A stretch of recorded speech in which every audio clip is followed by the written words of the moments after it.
ਵਾਹਿਗੁਰੂ ਜੀ ਕਾ ਖਾਲਸਾ ਵਾਹਿਗੁਰੂ ਜੀ ਕੀ ਫਤਿਹ। ਗੁਰੂ ਪਿਆਰਿਓ, ਅੱਜ ਆਪਾਂ ਅਸ਼ਟਪਦੀ 21ਵੀਂ ਤੇ ਪਦ ਦੂਜਾ ਸੱਚੇ ਪਾਤਸ਼ਾਹ ਦੀ ਕਿਰਪਾ ਦੇ ਨਾਲ ਵਿਚਾਰਨ ਜਾ ਰਹੇ ਹਾਂ। ਕੋਈ ਵੀ ਪ੍ਰਾਣੀ ਇੰਨਾ ਸਿਆਣਾ ਨਹੀਂ ਜਿਹੜਾ ਗੁਰੂ ਮਹਾਰਾਜ ਦੀਆਂ ਰਮਜ਼ਾਂ ਨੂੰ ਸਮਝ ਸਕੇ। ਜਿੰਨਾ ਉਹ ਸਮਝਾਉਂਦੇ ਹਨ ਉਹਨਾਂ ਪ੍ਰਾਣੀ ਬੋਲਦਾ ਹੈ, ਉਹਨਾਂ ਸੁਣਦਾ ਹੈ ਤੇ ਉਹਨਾਂ ਵਿਚਾਰਦਾ ਹੈ। ਪ੍ਰਾਣੀ ਆਪਣੇ ਆਪ ਵਿੱਚ ਕੁਝ ਵੀ ਨਹੀਂ ਹੈ। ਜਿੰਨੀ ਸੱਚੇ ਪਾਤਸ਼ਾਹ ਮਿਹਰ ਕਰਦੇ ਹਨ ਉਹਨਾਂ ਪ੍ਰਾਣੀ ਕੁਝ ਕਰ ਸਕਦਾ ਹੈ। ਸੱਚੇ ਪਾਤਸ਼ਾਹ ਦੀ ਮਿਹਰ ਨਾਲ ਚੱਲਣ ਵਾਲਾ ਇਹ ਖਿਡੌਣਾ ਹੈ। ਸੁਖਮਨੀ ਸਾਹਿਬ ਧੰਨ ਧੰਨ ਗੁਰੂ ਅਰਜਨ ਦੇਵ ਜੀ ਨੇ ਰਚਿਆ ਹੈ। ਸੁੱਖਾਂ ਦੀ ਮਣੀ, ਸੁੱਖਾਂ ਦਾ ਖਜ਼ਾਨਾ, ਵਡਮੁੱਲਾ ਅੰਮ੍ਰਿਤ ਦਾ ਭਰਿਆ ਹੋਇਆ ਸਾਗਰ। ਮਨੁੱਖਤਾ ਦੇ ਲਈ ਬਹੁਤ ਵੱਡਾ ਆਸਾਨ ਕੀਤਾ ਸੱਚੇ ਪਾਤਸ਼ਾਹ ਨੇ। ਸਮੇਂ ਤੇ ਪ੍ਰਾਣੀ ਨੂੰ, ਦੋਨੇ ਚੱਲਣਹਾਰਾਂ ਨੂੰ ਅਚਲ ਪ੍ਰਭੂ ਦੇ ਨਾਲ ਜੋੜਿਆ ਹੈ। 24,000 ਅੱਖਰ, 24 ਅਸ਼ਟਪਦੀਆਂ, ਇੱਕ ਅਸ਼ਟਪਦੀ ਦੇ 8 ਪਦ 8 ਭਾਗ। ਦੂਸਰੇ ਪਾਸੇ ਦਿਨ ਰਾਤ 24 ਘੰਟੇ, 24,000 ਸਵਾਸ। ਪ੍ਰਾਣੀ ਨੂੰ 1 ਘੰਟੇ ਦੀ ਐਵਰੇਜ 1,000 ਸਵਾਸ। ਇੱਕ ਅਸ਼ਟਪਦੀ ਦੇ ਵਿੱਚ 1,000 ਅੱਖਰ। ਸੱਚੇ ਪਾਤਸ਼ਾਹ ਨੇ ਸਾਇੰਟੀਫਿਕ ਸਪਿਰਚੁਅਲਿਟੀ ਦਾ ਸੁਮੇਲ ਕੀਤਾ ਹੈ। ਪ੍ਰਾਣੀ ਬਦਲਦਾ ਹੈ ਤੇ ਮੁੱਕਦਾ ਹੈ, ਸਮਾਂ ਬਦਲਦਾ ਹੈ ਤੇ ਮੁੱਕਦਾ ਹੈ। ਪ੍ਰਭੂ ਬਦਲਦਾ ਵੀ ਨਹੀਂ, ਵਿਨਾਸ਼ ਵੀ ਕਦੇ ਨਹੀਂ ਹੁੰਦਾ, ਹਮੇਸ਼ਾ ਲਈ ਅਟਲ ਹੈ, ਫਾਰ ਐਵਰ ਅਮਰ ਹੈ। ਧੰਨ ਧੰਨ ਗੁਰੂ ਅਰਜਨ ਦੇਵ ਜੀ ਨੇ ਆਪਣੇ ਪਿਆਰੇ ਸਿੱਖ ਨੂੰ ਅਕਾਲ ਪੁਰਖ ਦੇ ਨਾਲ ਸਮਾ ਜਾਣ ਦਾ ਤਰੀਕਾ ਸਮਝਾਇਆ ਹੈ ਕਿ ਪ੍ਰਾਣੀ, ਤੇਰੀ ਹੋਂਦ, ਤੇਰਾ ਪਾਲਣਾ, ਤੇਰਾ ਸੰਭਾਲਣਾ ਪ੍ਰਭੂ ਦੇ ਹੱਥ ਵਿੱਚ ਹੈ। ਸਵਾਸ ਤੇਰੀ ਮਲਕੀਅਤ ਨਹੀਂ ਹਨ, ਤੈਨੂੰ ਅਧਾਰੇ ਦਿੱਤੇ ਗਏ ਹਨ ਤਾਂ ਕਿ ਤੇਰਾ ਸਰੀਰ ਕਿਰਿਆ ਕਰਦਾ ਜਾਵੇ। ਇਹ ਪ੍ਰਭੂ ਦਾ ਅਹਿਸਾਨ ਹੈ ਤੇਰੇ ਉੱਤੇ, ਮਿਹਰਬਾਨੀ ਹੈ। ਤੈਨੂੰ ਨਹੀਂ ਪਤਾ ਕਿੰਨੇ ਹੋਰ ਆਉਣੇ ਹਨ, ਕਿੰਨੇ ਬਾਕੀ ਹਨ।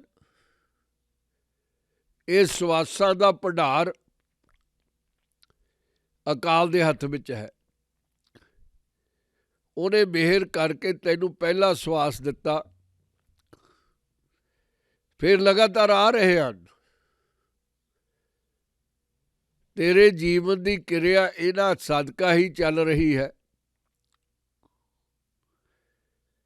ਆਪਣੀ ਉਮਰ ਦੇ 9 ਮਹੀਨੇ ਦੇ ਸਵਾਸ ਤੂੰ ਆਪਣੀ ਮਾਤਾ ਦੇ ਸਵਾਸਾਂ ਨਾਲ ਚੱਲਦਾ ਰਿਹਾ। ਛੋਟਾ ਨੰਨਾ ਸਰੀਰ ਤੇਰਾ ਪ੍ਰਭੂ ਦੀ ਹਾਜ਼ਰੀ ਦੇ ਵਿੱਚ ਪਲਦਾ ਰਿਹਾ। ਮਾਤਾ ਤੇ ਪ੍ਰਭੂ ਦੋਨੇ ਦਿਨ ਰਾਤ ਆਰਾਧਨਾ ਕਰਦੇ ਰਹੇ ਤੇਰੇ ਵੱਡੇ ਹੋਣ ਦੀ। ਫਿਰ ਤੈਨੂੰ ਜਨਮ ਮਿਲਿਆ, ਚੰਗਾ ਭਲਾ ਪਰਿਵਾਰ ਮਿਲਿਆ, ਤੈਨੂੰ ਪਾਲਿਆ ਗਿਆ, ਸੰਭਾਲਿਆ ਗਿਆ, ਗ੍ਰਹਿਸਥ ਦੇ ਯੋਗ ਬਣਾਇਆ ਗਿਆ। ਫਿਰ ਤੇਰਾ ਆਪਣਾ ਪਰਿਵਾਰ ਹੋਇਆ, ਸੋਹਣਾ ਸੁੰਦਰ ਪਰਿਵਾਰ। ਤੂੰ ਗ੍ਰਹਿਸਥ ਦੇ ਮਹਿਲ ਦਾ ਮਾਲਕ ਬਣ ਗਿਆ। ਫਿਰ ਵੀ ਤੈਨੂੰ ਸਮਝ ਨਹੀਂ ਪਈ ਕਿ ਮੈਂ ਕੁਝ ਯਾਦ ਕਰਨਾ ਹੈ। ਮੈਂ ਵਾਅਦਾ ਕਰਕੇ ਆਇਆ ਹਾਂ, ਕਾਂਟਰੈਕਟ ਬਣਾ ਕੇ ਪ੍ਰਭੂ ਦੇ ਨਾਲ, ਕਿ ਮੈਂ ਤੈਨੂੰ ਭੁੱਲਾਂਗਾ ਨਹੀਂ, ਯਾਦ ਰੱਖਾਂਗਾ ਆਪਣੇ ਸਮੇਂ ਦਾ ਤੇ ਆਪਣੇ ਪਦਾਰਥ ਦਾ। 10ਵਾਂ ਹਿੱਸਾ ਤੇਰੀ ਲਕਾਈ ਦੇ ਉੱਤੇ ਸੇਵਾ ਵਜੋਂ ਮਾਰੂਗਾ। ਪਰ ਭਲਿਆ ਕੱਚਾ ਵਾਅਦਾ ਕਰਕੇ ਆਇਆ, ਮੁੱਕਰ ਗਿਆ। ਮਰੇ ਤੇ ਮੁੱਕਰੇ ਦਾ ਕੀ? ਪਰ ਜਿਹਦੇ ਲਈ ਤੂੰ ਮੁੱਕਰਿਆ ਉਹ ਜ਼ੋਰ ਵਾਲਾ ਹੈ, ਕਮਜ਼ੋਰ ਨਹੀਂ। ਦੁਨੀਆ ਦੇ ਵਿੱਚ ਗਰੀਬ ਦੇ ਕੋਲ ਜਿੰਨੇ ਮਰਜ਼ੀ ਕਾਂਟਰੈਕਟ ਹੋਣ, ਕਿੰਨੇ ਮਰਜ਼ੀ ਸਬੂਤ ਹੋਣ, ਜੇ ਅਮੀਰ ਗਰੀਬ ਨਾਲ ਵਾਅਦਾ ਕਰਕੇ ਮੁੱਕਰ ਗਿਆ, ਕੁਝ ਵੀ ਨਹੀਂ ਮਿਲਦਾ, ਖਤਮ। ਕਿਉਂਕਿ ਅਮੀਰ ਜ਼ੋਰ ਵਾਲਾ ਤਕੜਾ, ਸਰਕਾਰੀ ਦਰਬਾਰੇ ਉਹਦੀ ਚੱਲਦੀ ਹੈ, ਉਹਦੇ ਅੱਗੇ ਵਿਚਾਰੇ ਦੀ, ਗਰੀਬ ਦੀ ਕੀ ਪੇਸ਼। ਭਲਿਆ ਤੂੰ ਇਹੀ ਦੇਖ ਲੈ, ਤੂੰ ਕਿੰਨਾ ਕੁ ਤਕੜਾ ਹੈ। ਬਿਲਕੁਲ ਵੀ ਨਹੀਂ, ਕਮਜ਼ੋਰ ਹੈ, ਬਹੁਤ ਸੂਖਮ ਹੈ, ਛੋਟਾ। ਡਾਢੇ ਨਾਲ ਸਮਝੌਤਾ ਕੀਤਾ, ਜਿਹੜਾ ਦੁਨਿਆਵੀ ਸੇਠਾਂ ਨਾਲੋਂ ਬਹੁਤ ਸ੍ਰੇਸ਼ਟ ਹੈ, ਬਹੁਤ ਉੱਚਾ ਹੈ, ਬਹੁਤ ਸੁੱਚਾ ਹੈ। ਤੂੰ ਉਹਦੇ ਨਾਲ ਕਾਂਟਰੈਕਟ ਕੀਤਾ। ਮੁੱਕਰਨ ਦਾ ਅੰਜਾਮ ਤੈਨੂੰ ਆਪ ਪਤਾ। ਬੇਸ਼ੱਕ ਉਹ ਦਿਆਲੂ ਹੈ, ਕਿਰਪਾਲੂ ਹੈ, ਤੇਰੇ ਤੇ ਮਿਹਰ ਕਰਦਾ, ਪਰ ਇਹ ਇੱਕ ਤਰਫਾ ਤੂੰ ਮੁੱਕਰ ਗਿਆ। ਸੱਚੇ ਪਾਤਸ਼ਾਹ ਧੰਨ ਧੰਨ ਗੁਰੂ ਅਰਜਨ ਦੇਵ ਜੀ ਤੈਨੂੰ ਸਮਝਾਉਂਦੇ ਹਨ ਕਿ ਵਾਪਸ ਮੁੜਾ। ਕੱਚੇ ਪਿੱਲਿਆਂ ਦਾ ਕੋਈ ਵਸੇਬਾ ਨਹੀਂ ਹੁੰਦਾ। ਉਹ ਤੇਰਾ ਪਤੀ ਪਰਮੇਸ਼ਰ ਹੈ, ਉਹਦਾ ਵਾਅਦਾ ਪੱਥਰ ਤੇ ਲਕੀਰ ਹੈ। ਤੂੰ ਕੀਤਾ ਤਾਂ ਨਿਭਾ, ਉਹਦਾ ਆਸਾਨ ਵਾਪਸ ਕਰ ਮਨ, ਕਿ ਮੇਰੇ ਤੋਂ ਗਲਤੀ ਹੋ ਗਈ, ਮੈਂ ਭੁੱਲ ਗਿਆ। ਤੈਨੂੰ ਸੌਰੀ ਕਹਿਣ 'ਚ ਕੀ ਪ੍ਰੋਬਲਮ ਹੈ, ਕੀ ਸਮੱਸਿਆ ਹੈ? ਸਿਰ ਨੀਵਾਂ ਕਰਕੇ ਸੌਰੀ, ਇਹ ਸੌਰੀ ਤੂੰ ਸਾਰੀ ਦੁਨੀਆ ਅੱਗੇ ਤਾਂ ਕਹਿੰਦਾ ਰਹਿਣਾ। ਪਤਾ ਨਹੀਂ ਕਿੰਨੀ ਕੁ ਵੇਰ ਤੂੰ ਬੋਲੀ ਜਾਂਦਾ ਸੌਰੀ ਸੌਰੀ ਸੌਰੀ। ਜਿਹੜਾ ਅਸਲੀ ਵਾਅਦਾ ਕਰਕੇ ਮੁੱਕਰਿਆ ਹੈ, ਉੱਥੇ ਸੌਰੀ ਕਹਿੰਦੇ ਨੂੰ ਸ਼ਰਮ ਆਉਂਦੀ ਹੈ ਤੈਨੂੰ। ਮਿਸਟਰ ਹਿਊਮਨ ਬੀਇੰਗ, ਜਿਹੜਾ ਦੂਜੇ ਪਾਸੇ ਵਾਲਾ ਮਾਲਕ ਹੈ ਤੇਰਾ, ਤੂੰ ਦਾਸ ਹੈ, ਜਨ ਹੈ, ਸੇਵਕ ਹੈ। ਉਹ ਬੜਾ ਤਕੜਾ ਹੈ, ਉਹ ਉੱਚਾ ਹੈ, ਉਹ ਸੁੱਚਾ ਹੈ। ਸੌਰੀ ਕਹਿਣਾ ਹੀ ਪਵੇਗਾ, ਸਿਰ ਨੀਵਾਂ ਕਰਕੇ, ਅੱਖਾਂ ਨੀਵੀਆਂ ਕਰਕੇ। ਪਰ ਦੁਨਿਆਵੀ ਲੋਕਾਂ ਵਾਂਗੂ ਉਹ ਤੈਨੂੰ ਜਲੀਲ ਨਹੀਂ ਕਰਦਾ। ਤੈਨੂੰ ਡਰਨਾ ਨਹੀਂ ਚਾਹੀਦਾ ਕਿ ਲੋਕ ਕੀ ਕਹਿਣਗੇ। ਉਹਦੇ ਲੋਕ ਵੀ ਵੱਖਰੇ ਨੇ।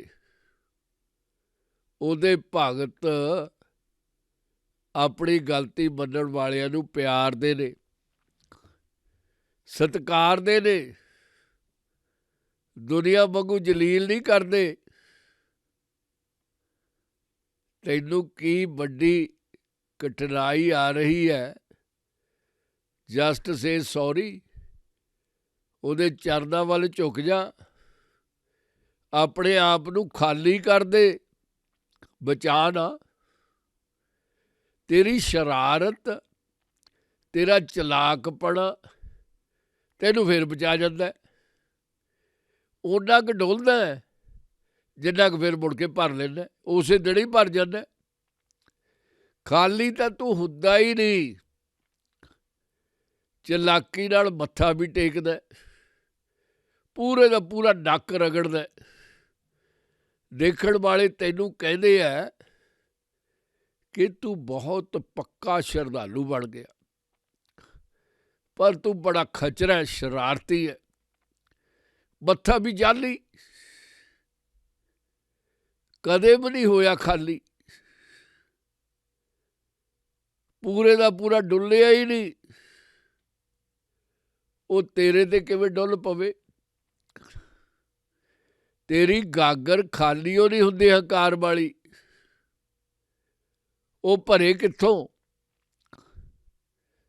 ਗੁਰੂ ਪਿਆਰਿਓ, ਸੱਚੇ ਪਾਤਸ਼ਾਹ ਧੰਨ ਧੰਨ ਗੁਰੂ ਅਰਜਨ ਦੇਵ ਜੀ ਨੇ ਦੂਜੇ ਪਦ ਦੇ ਵਿੱਚ ਉਹ ਸਮਾਂ ਸਮਝਾਇਆ। ਪਹਿਲੇ ਪਦ ਦੇ ਵਿੱਚ ਵੀ ਤੇ ਦੂਜੇ ਪਦ ਦੇ ਵਿੱਚ ਵੀ।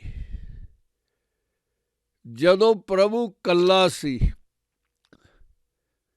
ਸੱਚੇ ਪਾਤਸ਼ਾਹ ਨੇ 3 ਵਿਸ਼ੇ ਚੁਣੇ ਹੈ, ਪ੍ਰਮੁੱਖ ਵਿਸ਼ੇ ਸੁਖਮਣੀ ਸਾਹਿਬ ਦੇ ਵਿੱਚ 3।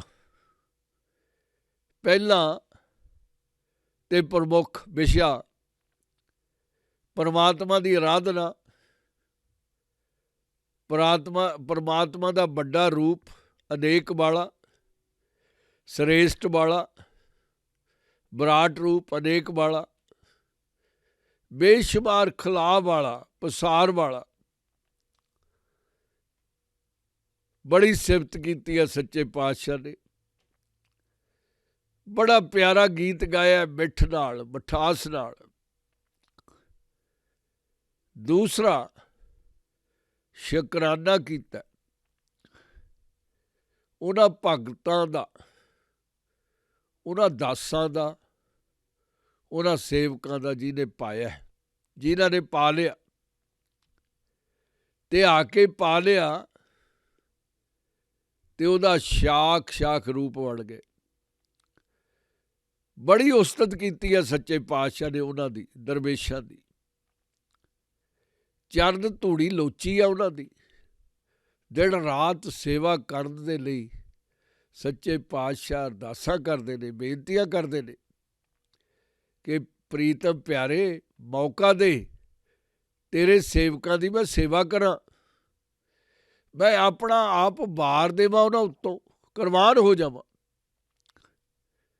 ਤੀਸਰਾ ਵਿਸ਼ਾ ਸੱਚੇ ਪਾਤਸ਼ਾਹ ਨੇ ਚੁਣਿਆ ਉਹਨਾਂ ਮਨਮੁੱਖਾਂ ਦਾ, ਉਹਨਾਂ ਨਿੰਦਕਾਂ ਦਾ, ਉਹਨਾਂ ਚੋਰ ਹਰਾਮ ਖੋਰਾਂ ਦਾ, ਉਹਨਾਂ ਕੂੜਿਆਰਾਂ ਦਾ,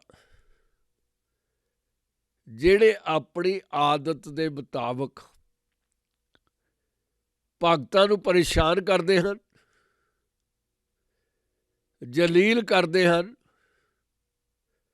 ਹਿੱਕ ਦੇ ਜ਼ੋਰ ਦੇ ਨਾਲ ਗਰਦਨ ਅਕੜਾਉਂਦੇ ਆ, ਅਸਮਾਨ ਵੱਲ ਥੁੱਕਦੇ ਆ ਉਹਨਾਂ ਨੂੰ ਦੇਖ ਕੇ ਵਿਚਾਰਿਆਂ ਨੂੰ।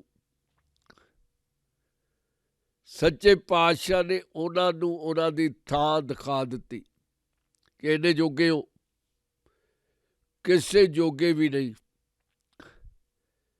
ਤੁਸੀਂ ਧਰਤੀ ਤੇ ਆਏ ਜਾਂ ਨਾ ਆਏ, ਤੁਹਾਡੇ ਸਰੀਰ ਜਿਉਂਦੀਆਂ ਲਾਸ਼ਾਂ ਹਨ। ਤੁਰੇ ਫਿਰਦੇ ਹੋ, ਬੋਲਦੇ ਹੋ, ਚਾਲਦੇ ਹੋ, ਪਰ ਮੁਰਦਿਆਂ ਵਾਂਗ, ਕਿਉਂਕਿ ਤੁਸੀਂ ਪਰਮੇਸ਼ਰ ਦੇ ਪਿਆਰਿਆਂ ਨੂੰ ਕੋਸਦੇ ਹੋ, ਨਿੰਦਦੇ ਹੋ। ਸੱਚੇ ਪਾਤਸ਼ਾਹ ਮਿਹਰ ਕਰਦੇ ਹਨ ਕਿ ਉਹ ਦ੍ਰਿਸ਼, ਉਹ ਹਾਲਾਤ ਜਦੋਂ ਪ੍ਰਭੂ ਇਕੱਲਾ ਸੀ, ਮੌਜ ਦੇ ਵਿੱਚ, ਆਪਣੀ ਸ਼ਾਨ ਦੇ ਵਿੱਚ, ਸਮਾਧੀ ਦੇ ਵਿੱਚ, ਭਗਤੀ ਦੇ ਵਿੱਚ, ਆਪਣੀ ਭਗਤੀ ਆਪ ਹੀ ਕਰ ਰਿਹਾ ਸੀ। ਆਪਣੇ ਕੀਤੇ ਨੂੰ ਦੇਖ ਕੇ ਆਪ ਪ੍ਰਸੰਨ ਹੋ ਰਿਹਾ ਸੀ। ਪ੍ਰੀਤਮ ਪਿਆਰਾ, ਜਬ ਹੋਵਤ ਪ੍ਰਭ ਕੇਵਲ ਧਨੀ, ਤਬ ਬੰਧ ਮੁਕਤ ਕਉ ਕਿਸ ਕੋ ਗਨੀ। ਮੇਰੇ ਪਿਆਰੇ ਮਿਹਰਬਾਨ ਪਰਮੇਸ਼ਰ, ਜਦੋਂ ਤੂੰ ਕੱਲਾ ਸੀ, ਉਦੋਂ ਵੀ ਤੂੰ ਮਾਲਕ ਸੀ। ਉਦੋਂ ਕੌਣ ਬੰਧਿਆ ਹੋਇਆ ਸੀ ਤੇ ਕੌਣ ਉਸ ਬੰਧ ਤੋਂ ਖਲਾਸੀ ਪਾ ਜਾਂਦਾ ਸੀ? ਕੌਣ ਸਜ਼ਾ ਭੁਗਤਦਾ ਸੀ, ਕੌਣ ਛੁੱਟ ਜਾਂਦਾ ਸੀ? ਜਦ ਤੂੰ ਆਪੇ ਆਪ ਸੀ, ਦੂਸਰਾ ਕੋਈ ਹੈ ਹੀ ਨਹੀਂ ਸੀ, ਤੈਂ ਆਪਣੀ ਮਾਇਆ ਵੀ ਨਹੀਂ ਅਪਾਈ ਸੀ। ਪ੍ਰਭੂ, ਉਸ ਵੇਲੇ ਤੂੰ ਆਪਣੇ ਨਾਮ ਦੇ ਵਿੱਚ ਰਸਿਆ ਹੋਇਆ ਸੀ। ਆਪਣੀ ਲੀਲਾ ਨੂੰ ਦੇਖ ਕੇ ਵਜ਼ਦ ਦੇ ਵਿੱਚ ਜਾਂਦਾ ਸੀ। ਬੈਰ ਵਿਰੋਧ ਕੋਈ ਨਹੀਂ ਸੀ, ਮੁਕਤੀ ਕੋਈ ਨਹੀਂ ਸੀ, ਕੈਦੀ ਕੋਈ ਨਹੀਂ ਸੀ, ਕੋਈ ਹੋਰ ਹੈ ਹੀ ਨਹੀਂ ਸੀ। ਜਬ ਏਕੇ ਹਰ ਅਗੰਮ ਅਪਾਰ, ਤਬ ਨਰਕ ਸੁਰਗ ਕਹੋ ਕੌਣ ਅਵਤਾਰ। ਮੇਰੇ ਪਿਆਰੇ ਪ੍ਰੀਤਮ, ਵਾਹਿਗੁਰੂ ਅਕਾਲ ਪੁਰਖ, ਜਦ ਤੂੰ ਪਹੁੰਚ ਤੋਂ ਪਰੇ ਬੇਅੰਤ ਪ੍ਰਭ ਸੀ, ਤੂੰ ਅਪਾਰ ਸੀ, ਅਗੰਮ ਸੀ, ਤੇਰੇ ਕੋਲ ਕੋਈ ਪਹੁੰਚ ਵੀ ਨਹੀਂ ਸਕਦਾ ਸੀ, ਦੂਸਰਾ ਹੈ ਹੀ ਕੋਈ ਨਹੀਂ ਸੀ। ਮੇਰੇ ਪਿਆਰੇ ਮਾਲਕ, ਉਦੋਂ ਆ ਨਰਕ ਤੇ ਸੁਰਗ, ਕੌਣ ਨਰਕ ਵਿੱਚ ਜਾਂਦਾ ਸੀ, ਕੌਣ ਸੁਰਗ ਵਿੱਚ ਜਾਂਦਾ ਸੀ, ਕਿੱਥੇ ਨਰਕ ਸੀ, ਕਿੱਥੇ ਸਵਰਗ ਸੀ? ਸਾਰੇ ਪਾਸੇ ਤੂੰ ਹੀ ਸੀ। ਨਾ ਕੋਈ ਨਰਕ ਦੇ ਵਿੱਚ ਸਜ਼ਾ ਭੁਗਤਦਾ ਸੀ, ਨਾ ਕੋਈ ਬਹਿਸ਼ਤ ਦੇ ਵਿੱਚ ਸਵਰਗ ਨੂੰ ਮਾਣਦਾ ਸੀ। ਸਾਰੇ ਪਾਸੇ ਤੇਰਾ ਖਲਾਰਾ ਸੀ, ਤੂੰ ਕੱਲਾ ਹੀ ਸੀ। ਜਬ ਨਿਰਗੁਣ ਪ੍ਰਭ ਸਹਿਜ ਸੁਭਾਏ, ਤਬ ਸ਼ਿਵ ਸ਼ਕਤ ਕਹੋ ਕਿਤ ਠਾਏ। ਮੇਰੇ ਪਿਆਰੇ ਸਾਹਿਬ, ਜਦ ਤੂੰ ਲੱਛਣ ਰਹਿਤ ਪ੍ਰਕਿਰਤੀ ਦੇ ਵਿੱਚ, ਆਪਣੇ ਸੁਭਾਅ ਦੇ ਵਿੱਚ ਸੀ, ਸਹਿਜ ਦੇ ਵਿੱਚ ਸੀ, ਉਦੋਂ ਮਨ ਕਿੱਥੇ ਸੀ ਤੇ ਉਦੋਂ ਪਦਾਰਥ ਕਿੱਥੇ ਸੀ? ਜਗ੍ਹਾ ਕਿੱਥੇ ਸੀ? ਮਾਈਂਡ ਤੇ ਮੈਟਰ ਦੋਨੇ ਕਿੱਥੇ ਸੀ? ਸਾਰੇ ਪਾਸੇ ਤੂੰ ਹੀ ਸੀ। ਨਿਰਗੁਣ ਵੀ ਸੀ, ਸਰਗੁਣ ਵੀ ਸੀ। ਤੇਰਾ ਪਸਾਰਾ ਸੀ ਪ੍ਰੀਤਮ। ਤੇਰੇ ਉੱਤੋਂ ਸਾਰਾ ਕੁਝ ਬਣਿਆ, ਸਾਜਿਆ ਗਿਆ। ਪਰ ਉਸ ਵੇਲੇ ਤੂੰ ਲੱਛਣਾਂ ਰਹਿਤ, ਪ੍ਰਕਿਰਤੀ ਸੁਭਾਅ ਸਹਿਤ ਸੀ। जब आपे आप अपनी जोत धरै, तब कवन डर कवन कत डरै। मेरे प्यारे मालक, डर हर कोई डरदा किसी ना किसी चीज़ तो। कोई मौत तो डरदा, कोई जिंदगी तो डरदा। कोई मौत तो बचना चाहुंदा, कोई जिंदगी तो बचना चाहुंदा। कोई गमी तो डरदा, कोई खुशी तो डरदा। कोई दुश्मन तो डरदा, कोई मित्र तो डरदा। कैसा डर मेरे प्यारे। मेरे साईं, जद तू कल्ला सी, कौन डरदा होवेगा, की तो डरदा होवेगा। मेरे साहब, तेरा प्रकाश, तेरी जोत सारे पासे खिलरी हुई सी। तेरा तेज सी, तेरा चानण सी। सारे पासे तू ही सी। तै अपने आप नूं रखिया होया सी। उदों प्यारे ख्याल नहीं सी आया कि कुछ होना चाहिदा है। तू समर्थ स्वामी, जदों तेरे मन दे विच ख्याल होया कि कुछ होना चाहिदा, ये सारा कुछ हो गया। तेरी किरपा दे नाल, तेरी बख्शिश दे नाल। जब आपे आप अपनी जोत धरै, तब कवन न डर कवन कत डरै। जद तू अपने आप च अपनी जोत रख के प्रकाशमान सी, ते अपने निज नूं रखिया होया सी, अपने तेज विच सी। मेरे प्रभु, कौन निडर सी उदों, कौन डरदा सी। आपन चलत आप करनै हार, नानक ठाकर आगम अपार। तू अपने कौतकां दा आपे ही रचनहार है। आपन चलत आप करदे हार। चलत है जिहड़े तेरे कौतक, उन्हां नूं तू फलमाउंदा है, तू खिडाउंदा है, तू लिखदा है। सब तेरे कोलों ही हो रहा है। नानक ठाकर अगम अपार। हे नानक, प्रभु दी पहुंच तो परे, प्रभु का कोई हद बन्ना नहीं है। अगम है, अपार है।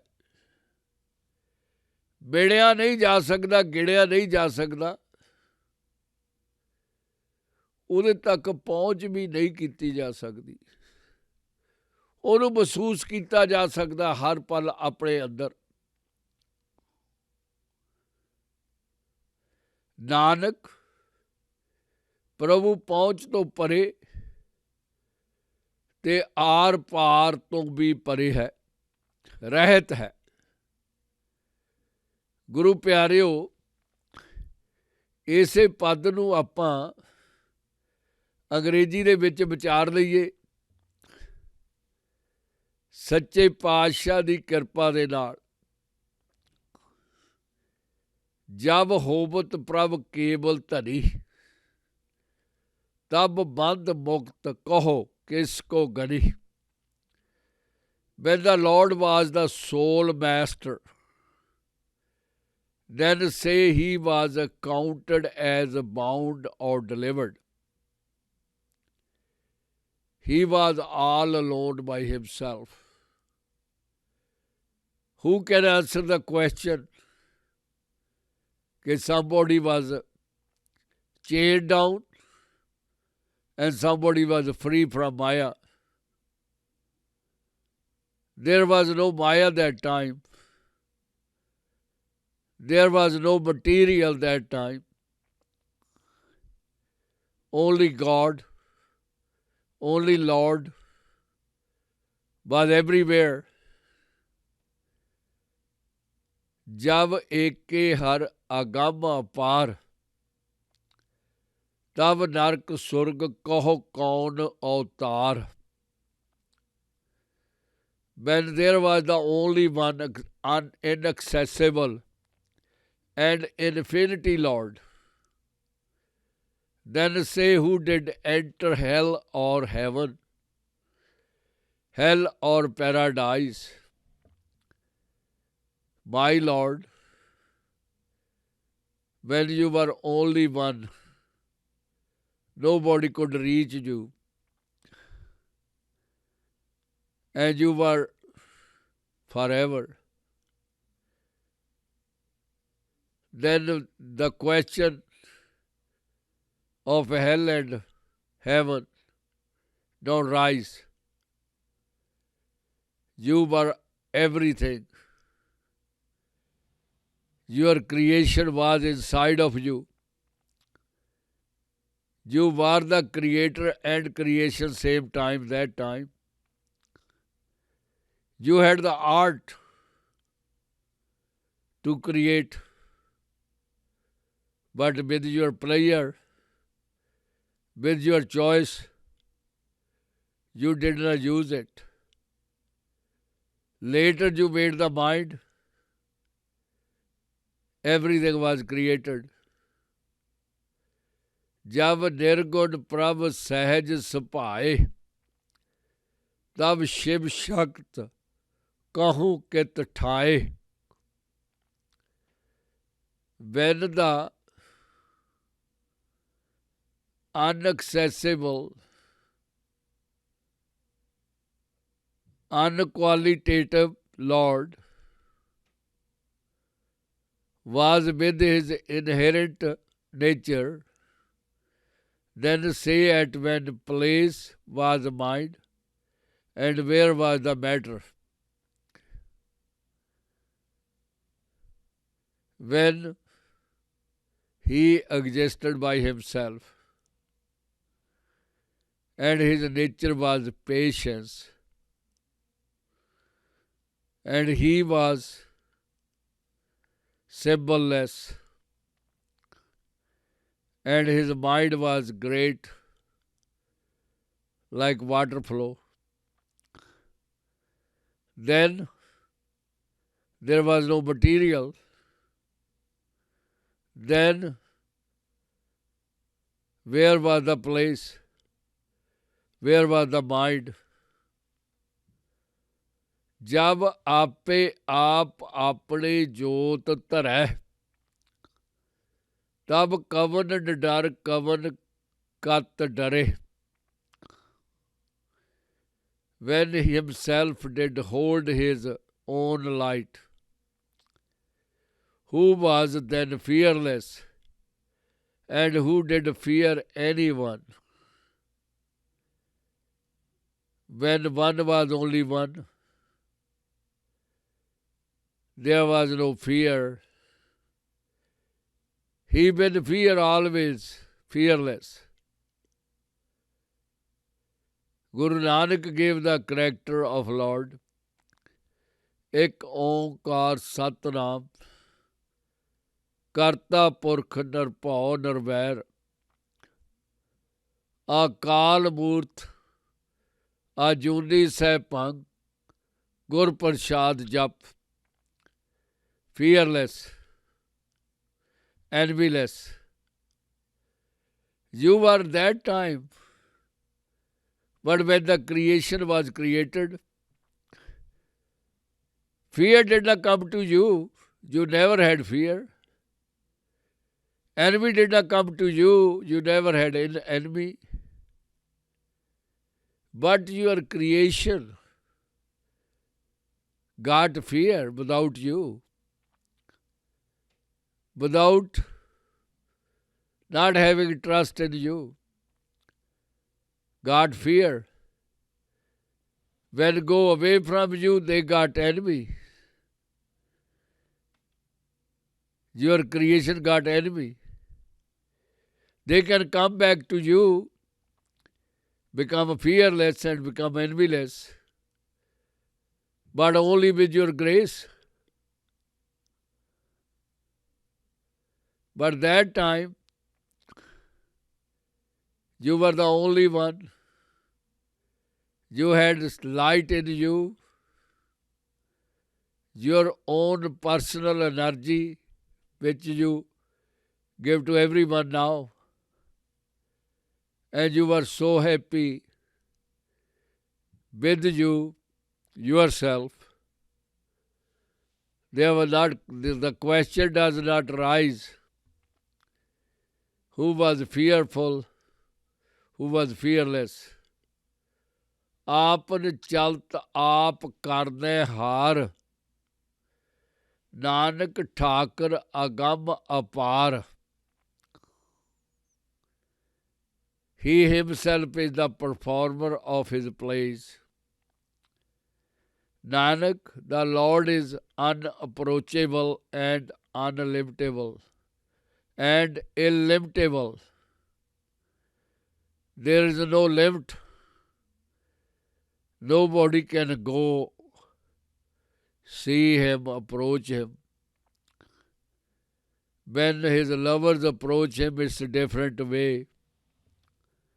Not like human life, not like this world, shake hand with somebody. How are you doing? Fine.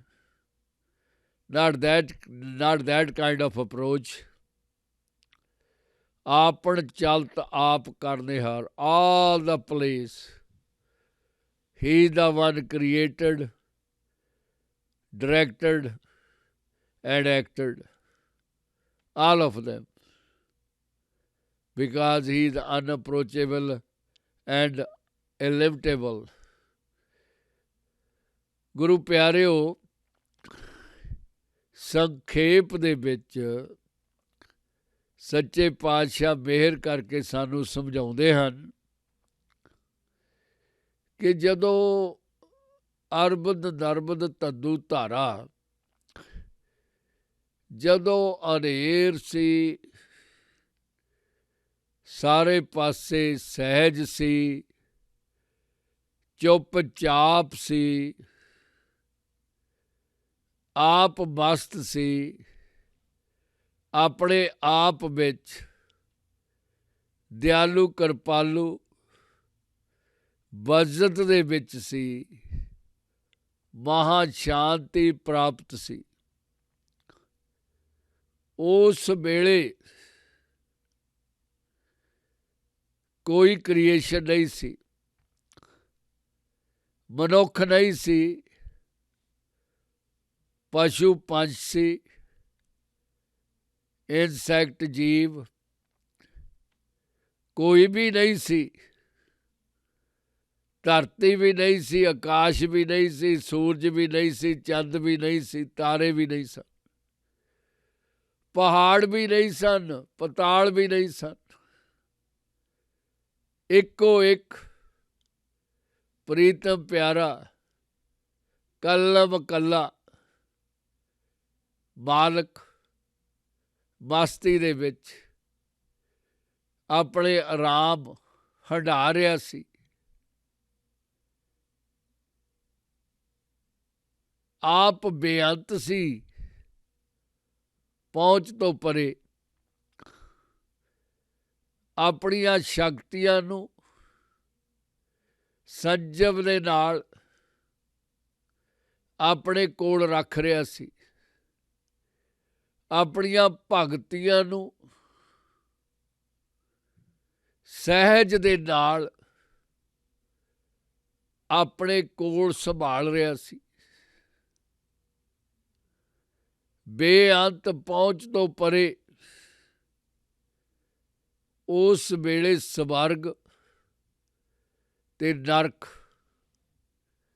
ਨਹੀਂ ਸਨ। ਉਹ ਆਪ ਹੀ ਨਰਕ ਸੀ, ਆਪ ਹੀ ਸਵਰਗ ਸੀ। ਕਿਹਨੂੰ ਸਜ਼ਾ ਦੇਣੀ ਸੀ ਉਹਨੇ? ਆਪਣੇ ਆਪ ਵਿੱਚ ਮਹਾਂ ਅਲਾਹੀ ਚੁੱਪ ਦੇ ਵਿੱਚ ਗੁੰਮ ਸੀ। ਜਬ ਨਿਰਗੁਣ ਪ੍ਰਭ ਸਹਿਜ ਸੁਭਾਏ, ਤਬ ਸ਼ਿਵ ਸ਼ਕਤ ਕਹੂੰ ਕਿਤ ਠਾਏ। ਮੇਰਾ ਪਿਆਰਾ ਨਿਸ਼ਾਨੀਆਂ ਤੋਂ ਬਿਨਾਂ, ਲੱਛਣਾਂ ਤੋਂ ਬਿਨਾਂ ਆਪਣੇ ਮਨ ਦੀ ਅਵਸਥਾ ਦੇ ਵਿੱਚ ਸੀ। ਕੋਈ ਥਾਂ ਨਹੀਂ ਸੀ, ਕੋਈ ਮਾਦਾ ਨਹੀਂ ਸੀ, ਕੋਈ ਜਗ੍ਹਾ ਨਹੀਂ ਸੀ, ਕੋਈ ਖਾਲੀ ਨਹੀਂ ਸੀ। ਸਾਰੇ ਪਾਸੇ ਆਪ ਹੀ ਆਪ ਸੀ। ਜਬ ਆਪੇ ਆਪ ਆਪਣੀ ਜੋਤ ਧਰੇ, ਤਬ ਕਵਨ ਡਰ ਕਵਨ ਕਤ ਡਰੇ। ਗੁਰੂ ਪਿਆਰਿਓ, ਇਸ ਦੁਨੀਆ ਦੇ ਵਿੱਚ ਪ੍ਰਾਣੀ ਡਰਦਾ ਹੈ। ਆਪਣੇ ਕਰਕੇ ਡਰਦਾ ਹੈ, ਆਪਣੇ ਮਨ ਦੇ ਨਾਲ ਡਰਦਾ ਹੈ। ਦੂਸਰੇ ਪਾਸੇ ਉਹਦੀ ਕਲਪਨਾ ਹੈ ਕਿ ਮੇਰਾ ਕੋਈ ਦੁਸ਼ਮਣ ਹੈ, ਮੇਰਾ ਨੁਕਸਾਨ ਕਰ ਦੇਵੇਗਾ। ਆਪਣੀ ਸੋਚ ਨਾਲ ਦੂਸਰੇ ਪਾਸੇ ਨੂੰ ਧਿਆਨ ਨਾਲ ਪਰਖਦਾ ਹੋਇਆ ਡਰਦਾ ਹੈ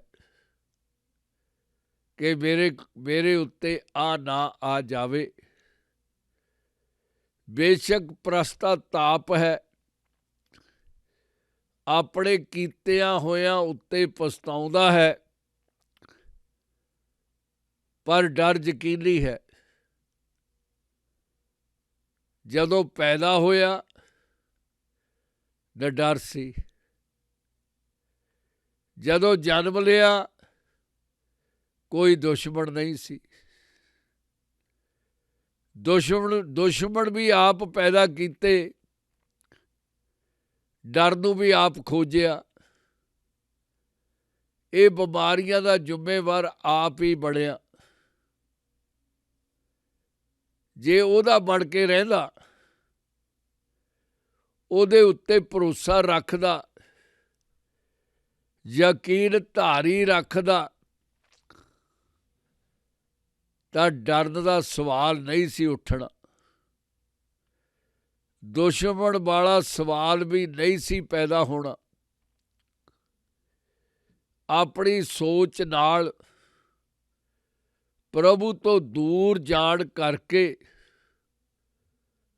ਪ੍ਰਭੂ ਨੂੰ ਭੁੱਲਣ ਕਰਕੇ ਇਹ ਡਰ ਪੈਦਾ ਹੋ ਗਿਆ। ਪਿਆਰਿਆ, ਉਹ ਮਹਾਨ ਹੈ, ਸਾਰੇ ਪਾਸੇ ਹੈ, ਅਗੰਮ ਹੈ, ਅਪਾਰ ਹੈ। ਤੇਰਾ ਕੀ ਲੱਗਦਾ ਹੈ? ਤੂੰ ਛੋਟਾ ਹੈ। ਛੋਟਾ ਵੱਡੇ ਕੋਲ ਜਾ ਕੇ ਫਰਿਆਦ ਕਰਦਾ ਹੈ, ਇਹ ਦਸਤੂਰ ਹੈ। ਨਿਮਰਤਾ ਦੇ ਨਾਲ ਉਹ ਮਿਲਦਾ ਹੈ, ਹਲੀਮੀ ਦੇ ਨਾਲ ਮਨ ਬਣਾ ਕੇ, ਆਪਣੇ ਆਪ ਨੂੰ ਘਟਾ ਕੇ ਉਹਦੇ ਦਰ ਉੱਤੇ ਜਾ ਕੇ ਭੀਖ ਮੰਗ ਲੈ ਪਿਆਰ ਦੀ। ਤੈਨੂੰ ਉਡੀਕ ਰਿਹਾ, ਉਹਦੀ ਮਿਹਰ ਦੀ ਮਰਜ਼ੀ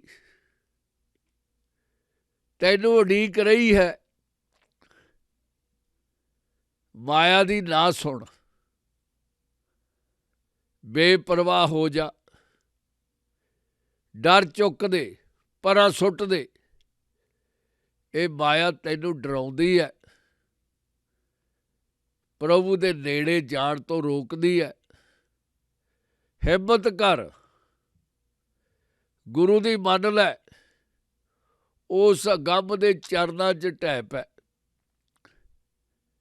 ਉਹਨੂੰ ਅਪਣਾ ਲੈ, ਉਹਦਾ ਪਿਆਰ ਲੈ ਲੈ। ਉਹ ਤਾਂ ਬਖਸ਼ਣ ਯੋਗ ਹੈ। ਸ਼ਰਮ ਕਾਹਦੀ, ਡਰ ਕਾਹਦਾ? ਪਤੀ ਪਰਮੇਸ਼ਰ ਕੋਲੋਂ